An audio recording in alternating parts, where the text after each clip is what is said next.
Let me just make sure the stream is good.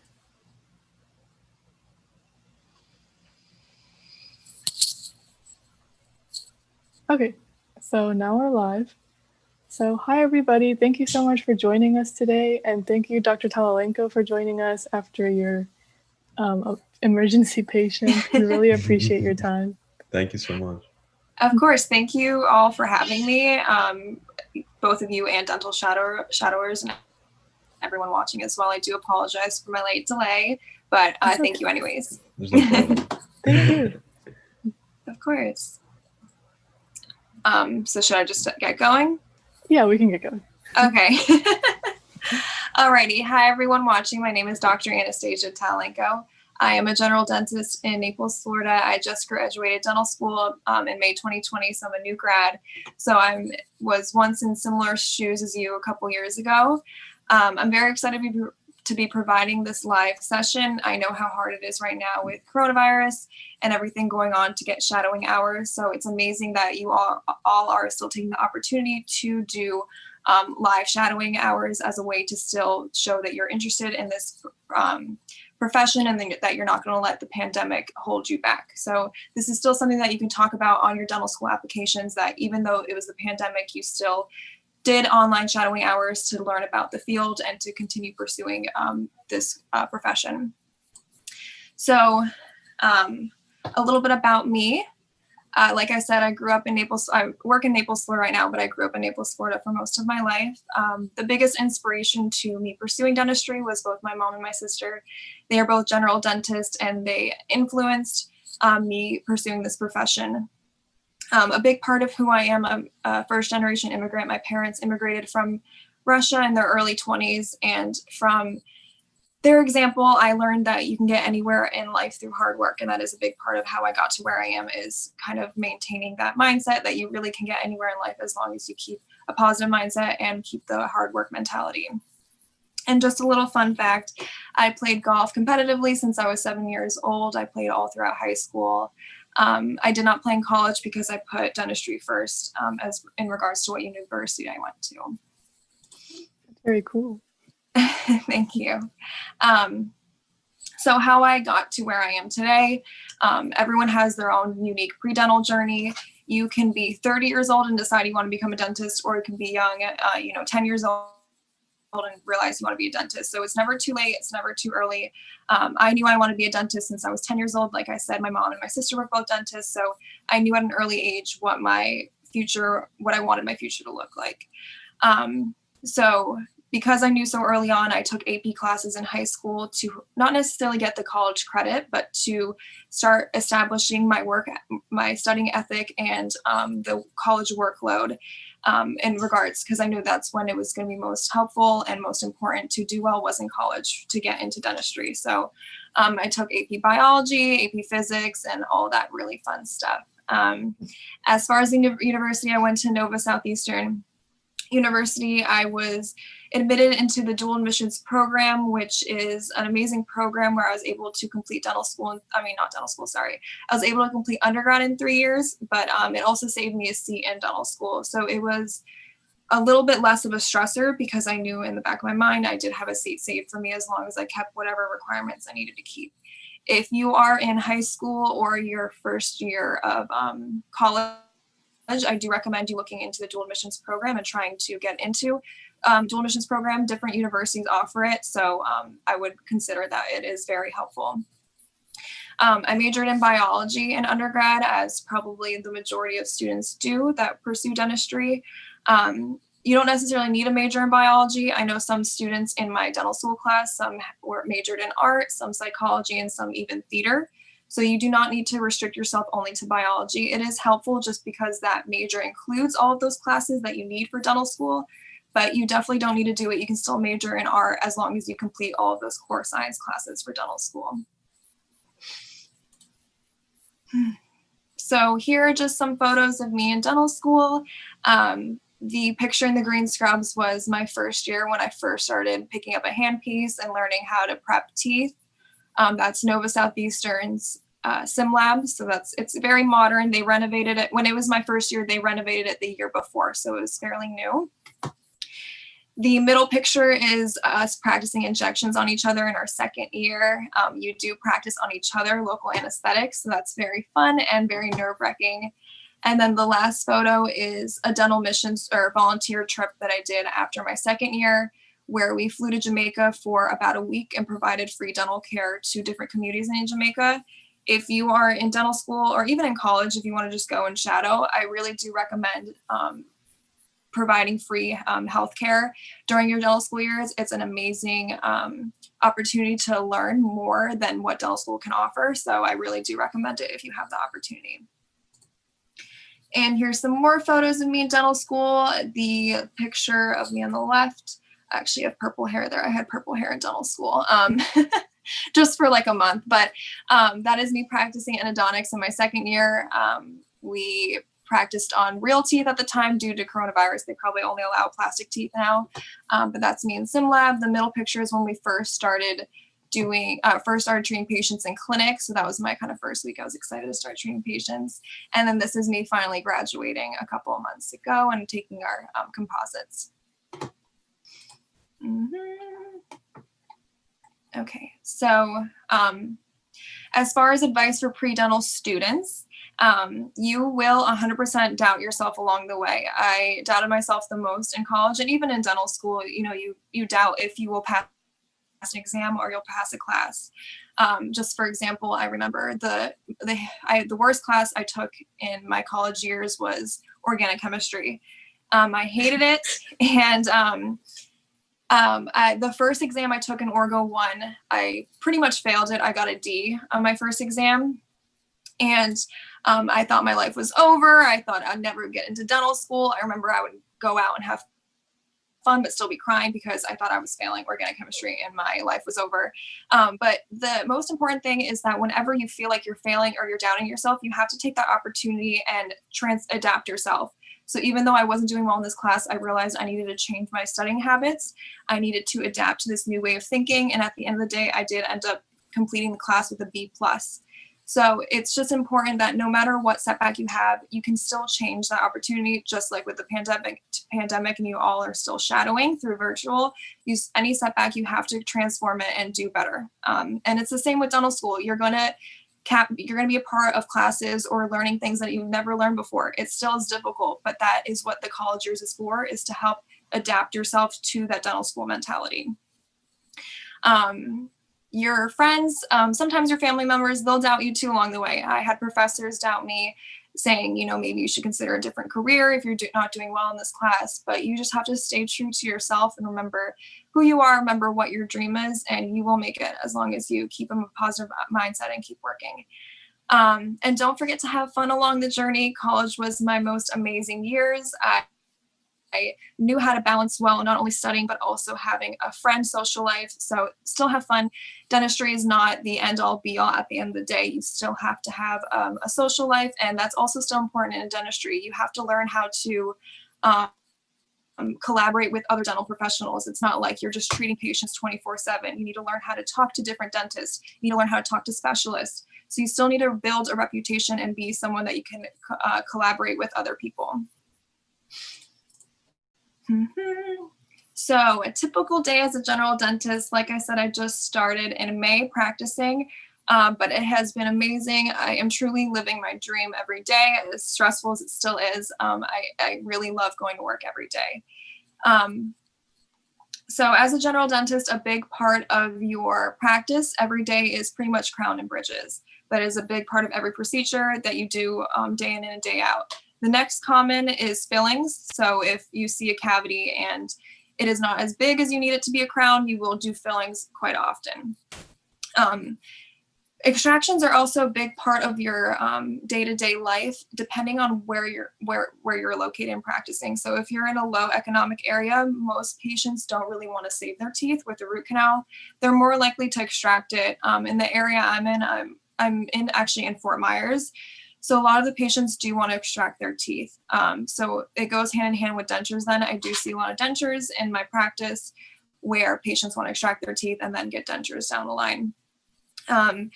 With extractions, you can also place implants. I have not learned how to place implants. That's not something you learned to do in dental school. So you do have to take an extra course for that.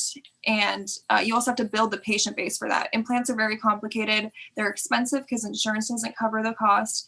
And they also can take about 4 to 6 months from start to finish. So you also have to build the patient base for implants. It's not like every practice is going to be implant based.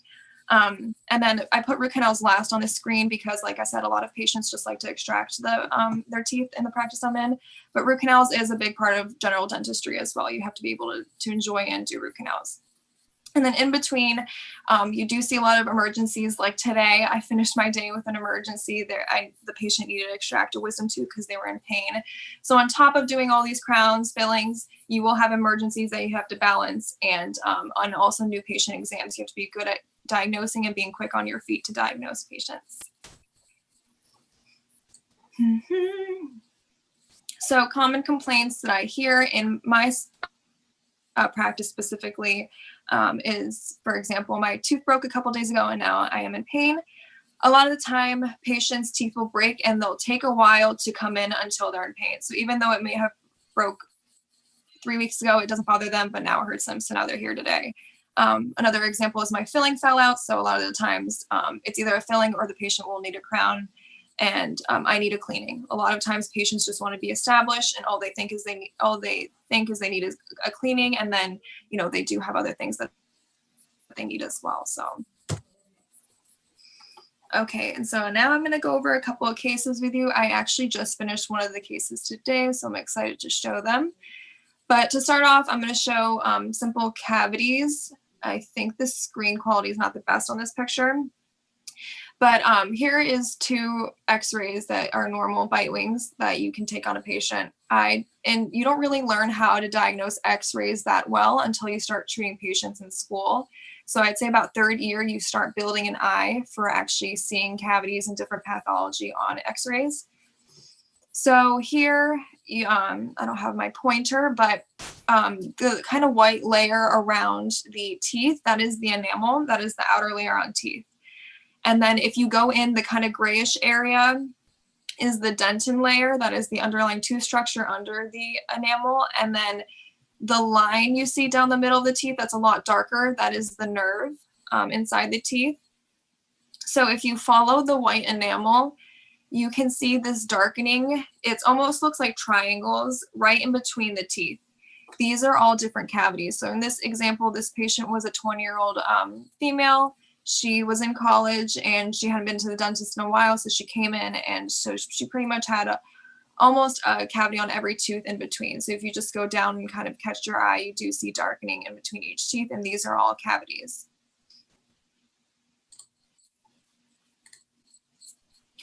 In the next picture, this is a patient I saw a couple weeks ago. It was a Friday and it was an emergency patient. Their front tooth had broken off and it was about to be the weekend. So obviously they did not want to go through the weekend with a broken tooth. So in this example, this is actually a CAD CAM case where we scanned the case in the office with a scanner, mailed it in office, and delivered it the same day. This is an alternative of taking the normal impressions that some of you may have seen. You can now use an intraoral scanner to take impressions. Not every office has this because it is expensive, and so right now the standard of care is still to take normal impressions that people sometimes hate because it makes them gag. But intraoral cameras are still very expensive, and but it's definitely a patient convenience factor. So I'm gonna try.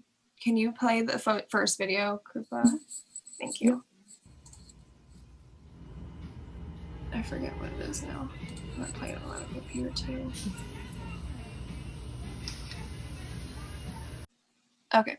So in the first video, this is the intraoral camera. It's called iTero, and we are scanning. So after the tooth that I talked about earlier, it needed a crown. So we scanned the preparation after I prepared it for a crown with the scanner. And then in the next video, if you don't mind playing it for me, that is the digital scan, and you can see, you can move it around, see all the different angles of the preparation, and also see the other teeth adjacent to the prep. Were you able to play it fine? Yep. Okay, cool. And then on the next slide, this is another video of, This is another video of the actual milling unit. So this is after we design the crown, we mill it in office. The same thing, not all offices have this. It is definitely a convenience factor. A lot of time offices will have the scanner, but they won't have the miller. So they will then send the scan to the lab to make the final crown. It's very convenient. Yeah. And then the next slide, this is the left picture is the design. So the office themselves does have to design it. Sometimes the dentist does it. Sometimes there is an assistant that knows how to design a crown. So that is the final crown after designing it. And then on the right side is the final crown after it was milled. So it's a final crown made of zirconia, and the patient got to leave that day with a brand new tooth. And I did not take after pictures because I forgot. So you can just pretend it looked really nice. And so now moving on to dental bridges, like I said, a big part of your practice is crown and bridges. So this was a patient who came in with 2 of his teeth broken. They didn't look like this here. They're extractive. That's the picture, but the 2 front teeth were broken.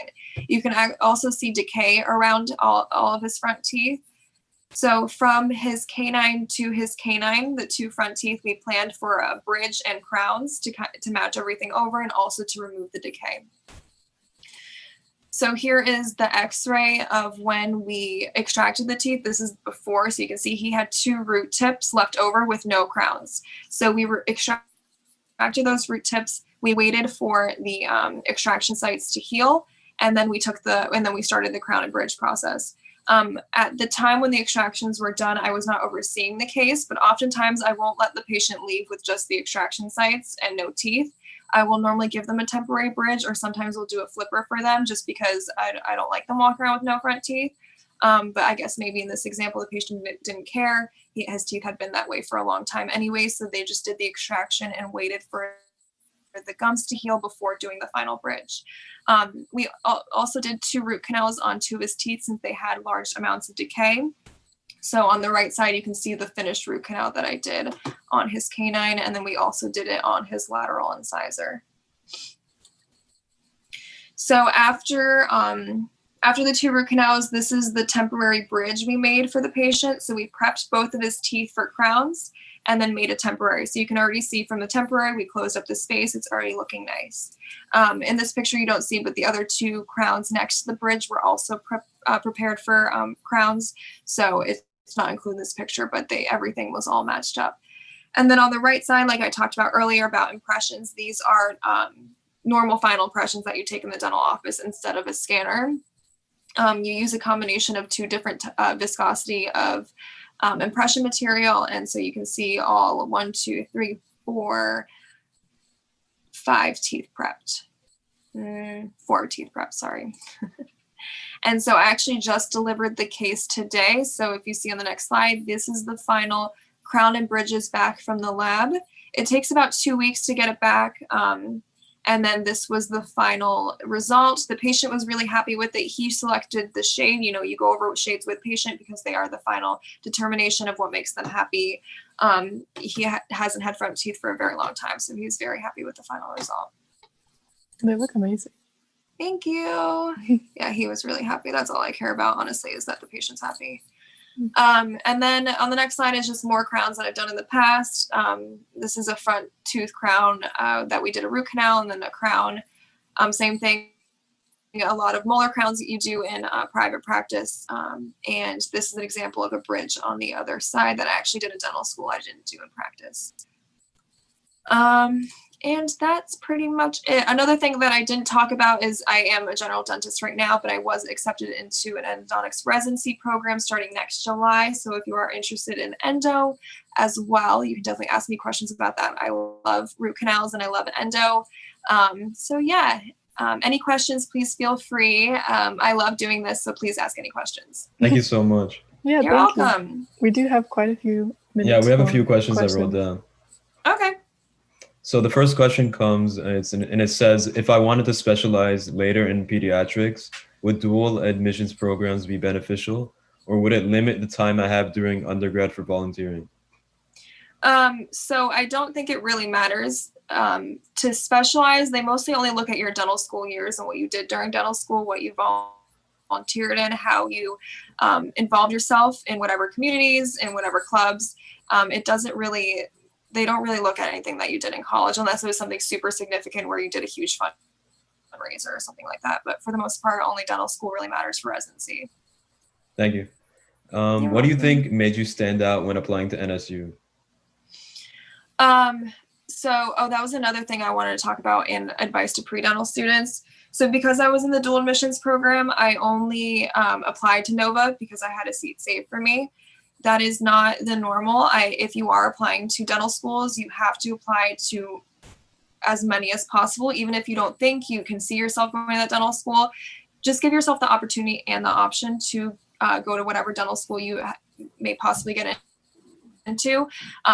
I only applied to Nova. I wish I'd applied to other schools, not because I didn't wish I'd go to Nova, but I wish I'd given myself the option to, instead of just applying to one. So as far as what made me stand out, honestly, they're looking for well-rounded people that are going to do well in dentistry and be great partners in dentistry. Nova is not cutthroat at all. Everyone gets along, everyone collaborates very well. And so they're just looking for well-rounded people that are themselves and just truly want to be a part of dentistry and helping each other. Thank you. You're welcome. How long after dental school were you able to get a job and start a private practice? So applying for jobs after dental school is fairly easy, especially with corporate practices. They will take a new grad in a heartbeat. So the unemployment rate, especially after dental school, is very low. You can almost guarantee getting a job. It may not necessarily be in an area that you want or maybe the pay grade that you would like, but it's fairly easy to get a job. When I first graduated, I was working at my mom's dental office at first, and then I applied to a corporate office because I really wanted to be more busier. Corporate is amazing because you see a high volume of patients, and so you really gain that experience very quickly in the beginning. So I'm working in a corporate office Monday through Thursday, and then on Fridays and sometimes Saturdays I work at either my sister or my mother's office. So it's fairly easy to get a job. If you move to a more rural area, you can make a lot more money, but not a lot of people want to be out there. So you don't have to worry about a job. And Yeah. you're also applying to like a residency, you said, for endodontics? I just got in over the summer. So while I was thank you. Yeah, while I was applying for jobs, I was also applying for residency. So yeah. Thank you. All during the pandemic.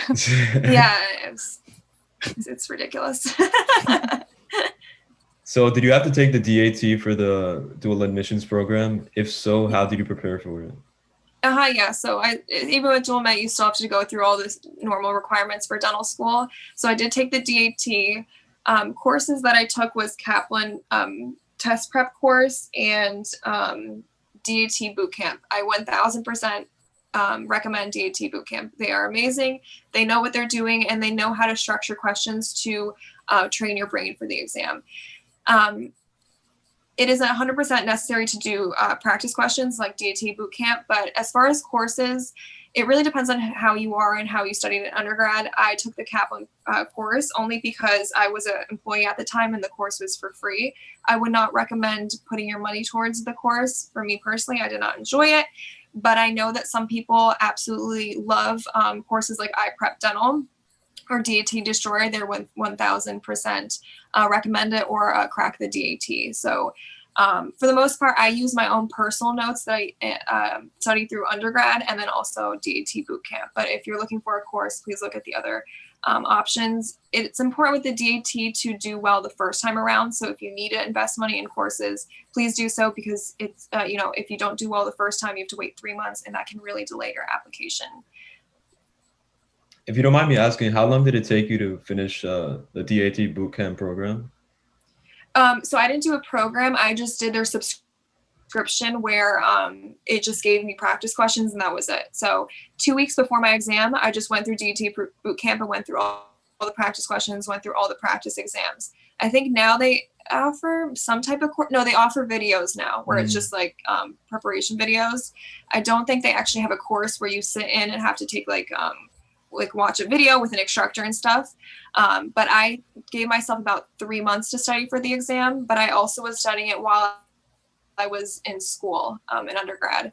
So I was, still taking midterms, still taking finals, and then also studying for the DAT at the same time. So that's why I gave myself 3 months, because I was balancing not just studying for the DAT, but other things as well. That makes sense. Thank you. You're welcome. Did you like Nova's dental school?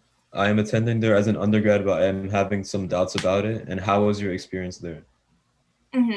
So I thoroughly enjoyed my undergraduate experience at Nova Southeastern. That's why I continued at dental school.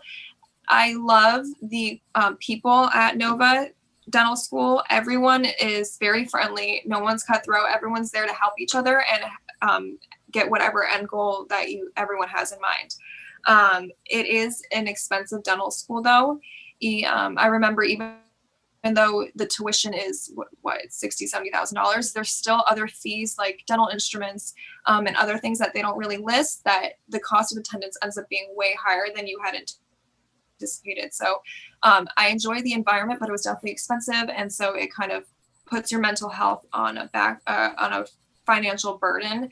So that's the only thing that I would look at in dental schools, is how much they actually cost, because I mean, money doesn't really matter, but it does in regards to your financial mental health. So that's something to keep in mind when you're applying for dental schools. And I think Nova is also a private school, so that's probably why it was a little more expensive. Yeah, exactly.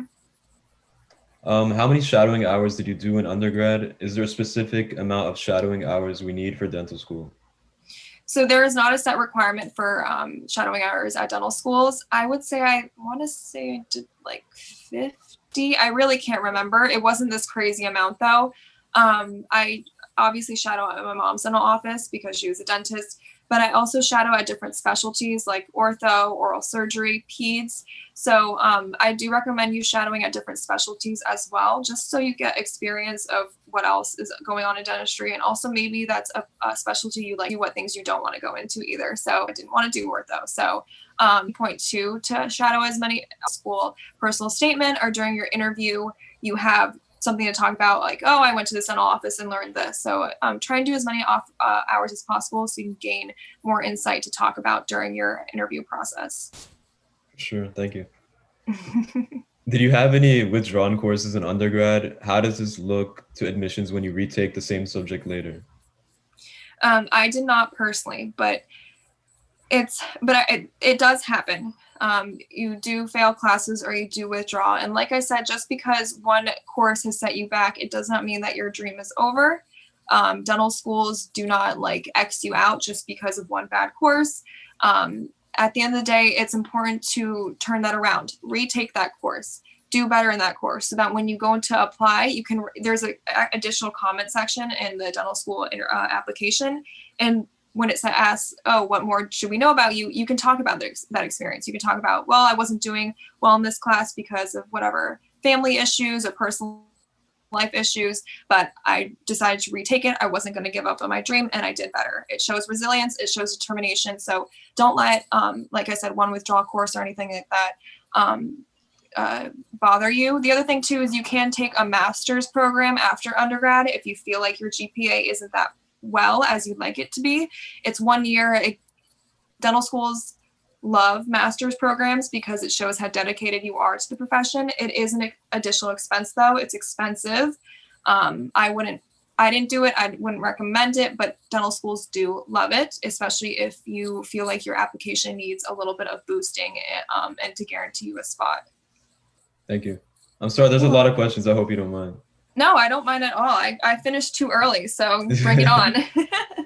Are clinical mission trips only available through specific schools, or are they done through outside organizations? Can you explain more about how mission trips for dental students work? So there are some private organizations. I do not know of any specifically. I would do a lot of research before, because you do have to spend money on them. So I'd make sure it's a legitimate experience. In dental school, they have different clubs where they offer the opportunities. So for us, it was the Dental Missions Club. And so they would I think they did 3 a year. One was to Jamaica, one was to Dominican Republic, and somewhere else. And so you just fill out an application to join the trip. You do have to pay, I think it was like $1,400 for me for the 1 week for travel and hotel.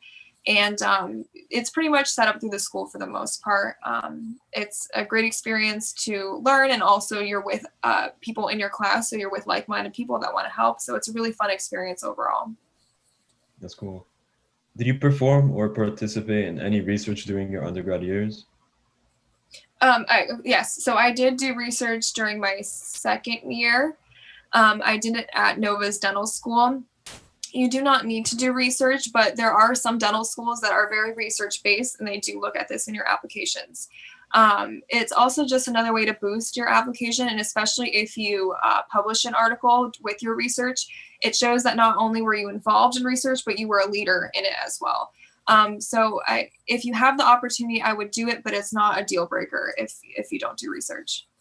Thank you. Are D1s and D2s allowed to go to clinical mission trips, or is it only D3s and D4s?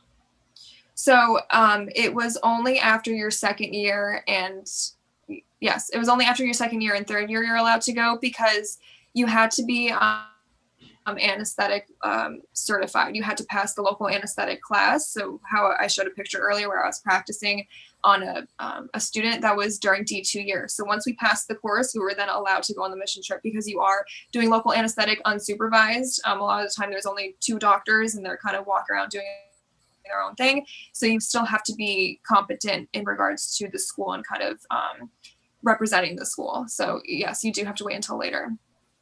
Thank you. And I don't see any more questions. Okay. No more questions, guys? Do you recommend a gap year? It depends, honestly. A lot of students in my year did do a gap year. It depends on what you do in your gap year. If you just sit around and don't do anything, then obviously dental schools see that and they don't like it.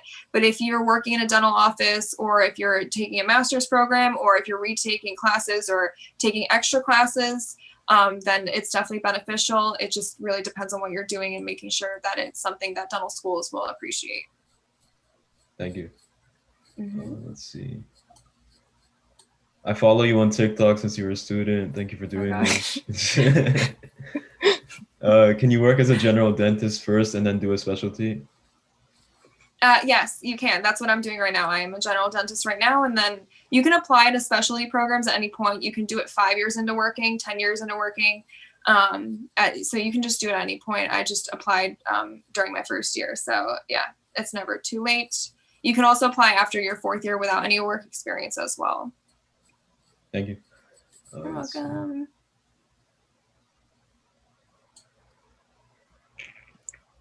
Any advice for dental school interviews?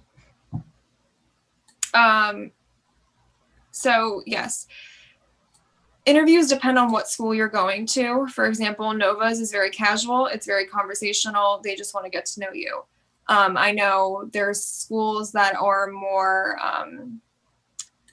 I don't want to say specifics, but there's some schools that will drill you a little bit more. They will make you feel terrible during the interview on purpose. They just want to see how you react to make sure you have good coping mechanisms. So I would try and research on Dental Student Doctor Network, or Doctor Student, whatever, that one page that everyone Student knows Doctor about. Network. Yeah, sorry, I forgot the name. They do write about experiences on there, different students. So I would try and research the different dental experiences depending on different dental schools. Like I said, I only applied to Nova, so the interview was very casual. Biggest advice is just to be yourself and just stay true to yourself. As far as practicing for interviews, I just practiced for endo specialty interviews. So what I did was I researched common questions online. I made a Word document of those questions, and then I answered them. And so then I recorded myself answering those questions. So then I can play the video back and see how I was answering, to see where I was not really making sense. Or it also helped me practice if I was getting nervous, how to kind of gain myself back. So yeah, record yourself and go over questions. And then 2 days before my interview, I talked about the interview with my fiance. So he had me answer questions. He would ask me a question, I'd have to answer him. So it was kind of practicing the actual interview. And from there, he was able to give me advice on what I can improve on, and where, same thing, I was kind of getting lost in train of thought and not really making sense. So take videos and practice with a significant other or family member. Is it more based on like cases, or is there something that we should No. be focusing on? No, like I said, if it's a more competitive dental school, they might ask you some cases. I highly doubt it, though. For the most part, they just want to know what you did in undergrad, why you want to become a dentist. They'll ask you things like, what's your biggest weakness? What's your biggest strength? Who's your biggest influence?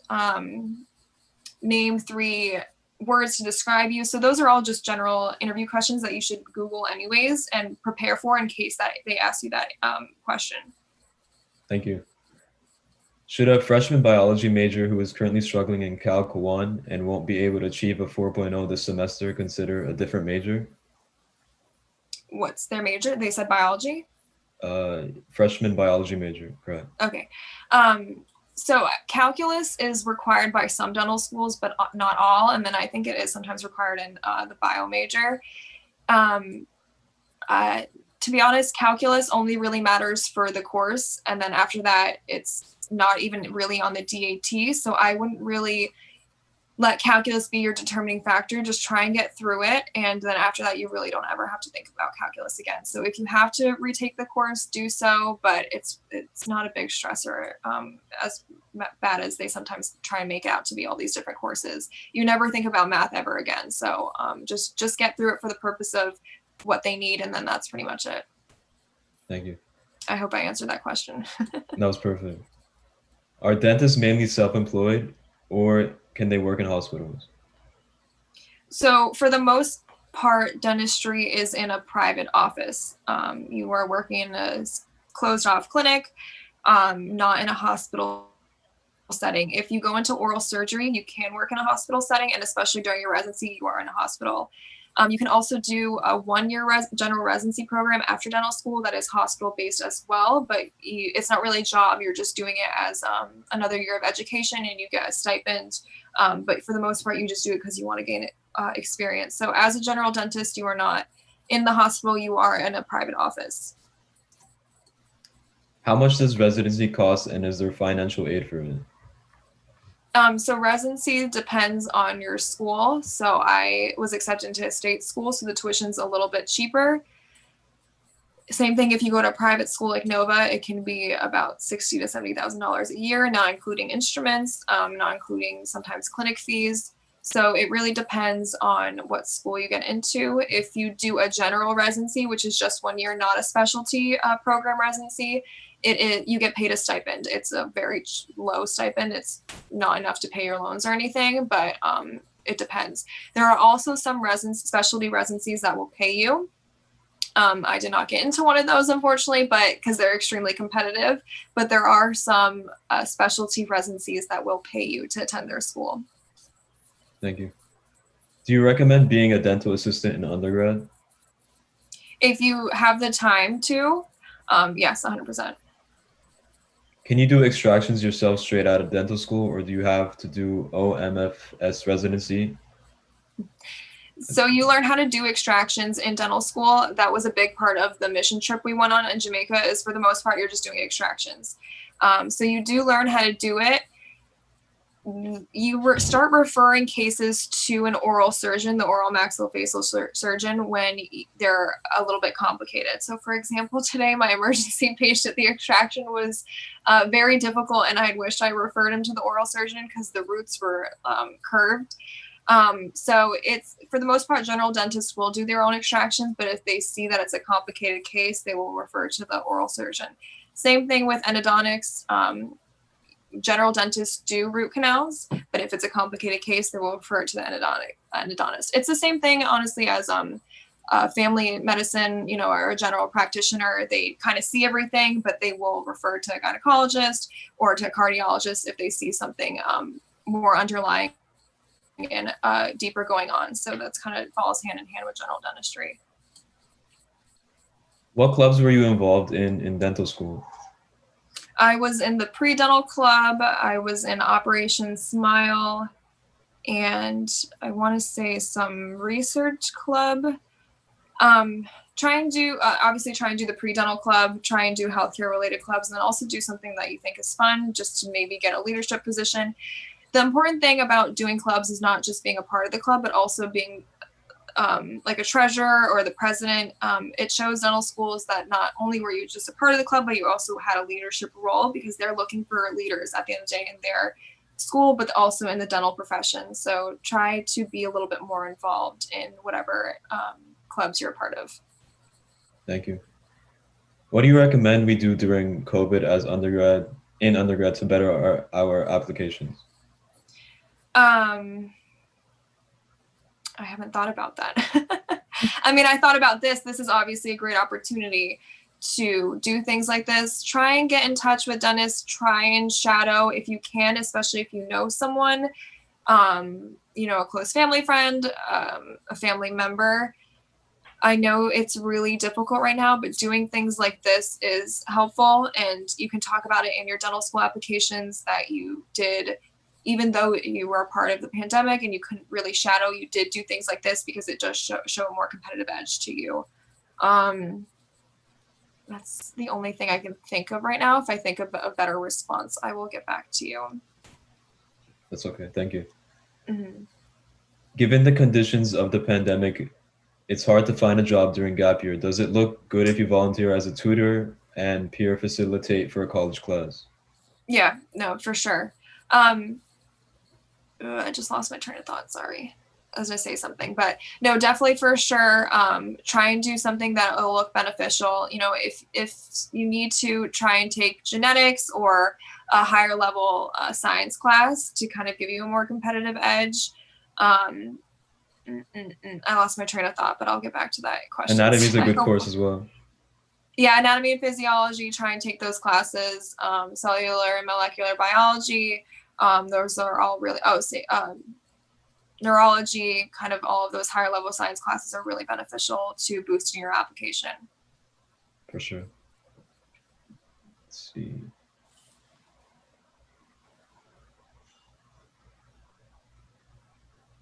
I reached out via email to shadow a couple of doctors and none of them have reached back. What should I do? Should I call? And what should I say? To be honest, with everything, like I've wanted to provide shadowing hours, but with everything going on, I know I can't. So I know you've reached out to them. I would kind of give it some time, unfortunately. Don't bug them because things honestly are very stressful in the dental office as is.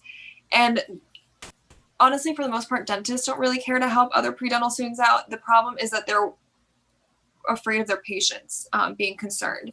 So kind of give them a little bit of space, and I would wait a little bit. Things will get better. You will have the opportunity. So I wouldn't bug them if you've already reached out to them. I would kind of just recircle in like a month or so, reach out to them again and see if they're willing to help. Do I need shadowing hours if I'm working as a dental assistant? No, not really, because that is your shadowing hours. Like I said, if you are working a dental assistant at a general practice, I would try and shadow at a specialty just so you can gain more knowledge about dentistry and the different specialties. But for the most part, your work would, I guess, technically work as your shadowing hours because you are learning during your assisting time. That's true.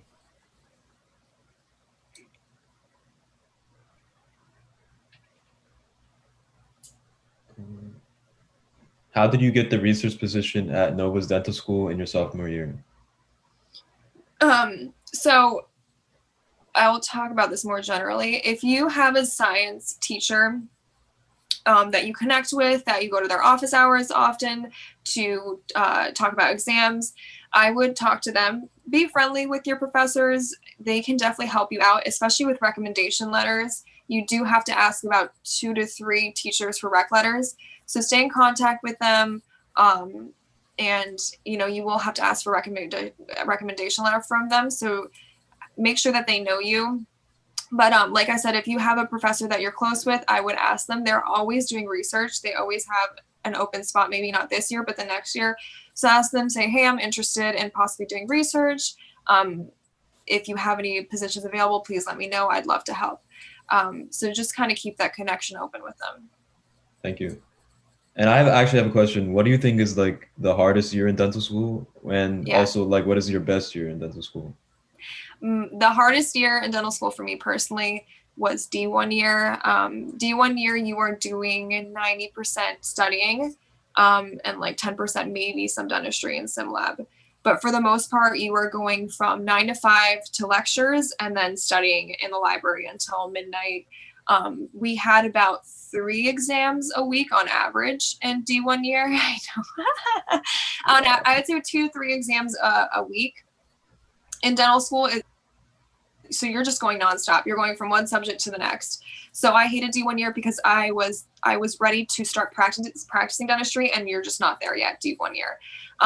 My favorite year was D3 because you are finally seeing patients. You only have maybe 1 class in the early morning before clinic. Otherwise, you're in clinic from 9 to 5, and that's all you're doing is treating patients, observing cases, and just learning about dentistry and kind of soaking in as much as you possibly can. So that was my favorite year because that's all you're doing is seeing patients and helping them. Do you do any like clinical work in D2 or D1? Or is it mostly D2 D3? year, yeah, D2 year is a little bit less stressful. You're taking less of those core science classes and more of dental related classes. So you'll take endodontics, you'll take oral pathology. So it's more related. The classes that you do take are more related to the actual dental field. D1 year, you're taking neurology, anatomy, microbiology, virology, like all of these kind of random things. So D2 year, it's a little less stress on the workload. And you are more in sim lab. So you're doing more crown cases, you're doing removable, which is denture cases, all on obviously sim lab fake mannequin stuff. I know some people hated D2 year because it's all sim lab, and some people just hated that hands-on aspect because at the end of the day, it's a mannequin. It doesn't feel real. You're just kind of like learning who knows what on a mannequin. It all does come together D3 year. And then D4 year, you have pretty much no exams. You maybe have 1 or 2 exams the whole year. D4 year was stressful because you are focused on clinic requirements for graduation. And then you are also balancing different board exams. You're balancing written boards, patient boards, and then mannequin boards all at the same time. So D4 year, even though you're only treating patients, you have so much going on as far as wishing and hoping to graduate soon that it's a different kind of stress. Thank you. That's good to know. Mm-hmm. Let's see. How often do you get called in for emergencies? So in general dentistry, you don't really get called in for emergencies. It's not on call like how it is in medicine, where you're on call to go into the hospital. In general dentistry, you have your office hours from 8 to 5 or from 9 to 5. And if a patient calls while the office is open, the office will schedule them to see you that day. So it's more of them being mixed into your schedule, which can make it things busy rather than you are constantly waiting on a pager or something like that to go into the hospital. Yeah. Thank you. You mentioned you have a fiance. How do you balance relationships and social life in dental school? So a big part in dental school is even though you are studying nonstop, anytime you do have a break, let's say for the weekend, you don't have an exam until Wednesday or something like that, and you know that Saturday you can finally have some fun. A big part is enjoying your time with your dental school colleagues. So it's not all just study nonstop. You do have to find that balance. And as far as my relationship, we were actually long distance for all throughout dental school. He was in Atlanta first, and then he moved to New York for his job, all while I was still in Fort Lauderdale for dental school. So for me, and I traveled to see him every 3 to 4 weeks because he was working, and we applied for airline credit cards that gave us free miles. So even though you're busy, you still have time to see your family, do the things that are most important to you. And like I mentioned previously about balance and the pre-dental advice, you will find that medium of how to balance dental school and doing whatever you need to do as well. I did miss important events though, like in undergrad, I missed my fiance's 21st birthday. So you do find things that you have to prioritize. Like for example, you will sometimes miss weddings. That sometimes happens, especially during final exam week. So it really it's just the nature of the beast. It is what it is. You have to find your balance, but sometimes you know what is more important over things. Thank you. What are some study techniques that have helped you during undergrad and dental school? So my mentality all throughout high school and today was that B's are bad and A's are acceptable. So it's kind of important to be hard on yourself, but not to completely kill yourself for mental purposes. But you do have to be critical. You have to be the best at what you're doing. So sorry, repeat the question again. I lose my train of thought What are some sometimes. study techniques that have helped you Okay, in so undergrad? yeah, so with that mentality, as far as what works for me, I do not like to study with other people because I lose my train of thought, as you can tell. So I like to just sit and study in the library and by myself. I don't really talk about things with people because I will forget how I'm remembering things. But for me personally, I would have the notes every day in lecture printed out, like the PowerPoint notes. And then whenever we're going through, I would write my own handwritten notes on the side, or sometimes people use iPads now, they would jot things down. Then I print all of this out. And when I study, I go through things the first time around and just kind of do a brief general skim. Then the next time I go around, I highlight things that I didn't pick up on at all. So if there's one concept that I completely missed, I highlight it, try and memorize it in that moment, and then same thing, go through each PowerPoint, highlight things that I didn't pick up on at all, take that time to study it right then and there, and then I go back, I start all over, and same thing, the highlighted points that I didn't pick up on, now I go over them again, and if I really still didn't get it, I highlight it again in a new color. So the point of doing this is that you're not studying the same thing over and over again, especially if you've already picked up that concept. You're now highlighting things that you're just not understanding, so that when it's closer to exam date, the things that you haven't really highlighted, you just quickly skim over, and then you really put your brain power to whatever you didn't pick up on at all. And then you can focus on concepts that you're not good at or like you haven't picked up on. Right. Yeah, that's pretty much the point. I mean, that's what works for me. Like I said, everyone has different studying habits. Some people in dental school would all stay until midnight in a group of 5 people and all study together, and they would bounce ideas back off to each other about different concepts. So it really, college is the opportunity to learn your studying habits because they do continue in dental school. So kind of take that opportunity to study with other people or study by yourself and figure out what works for you. That's true. Thank you. I'm going to do a couple more if that's fine with you. I'm good. I was late after all, so it's fine. Thank you.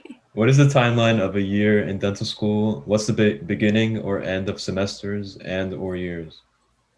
Sorry, repeat that question again. What is the timeline of a year, like a single year in dental school, and what is the beginning and end of each semester?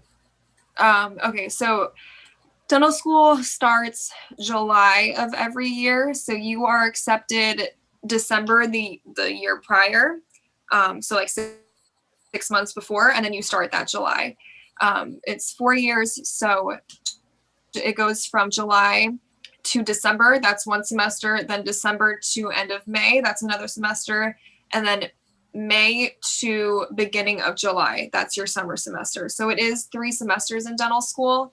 You don't get your summers off, unfortunately. You will have some summer breaks in between, like D1 year, we had like 3 weeks off for summer, and you still get winter breaks. You still get 1 week of spring break.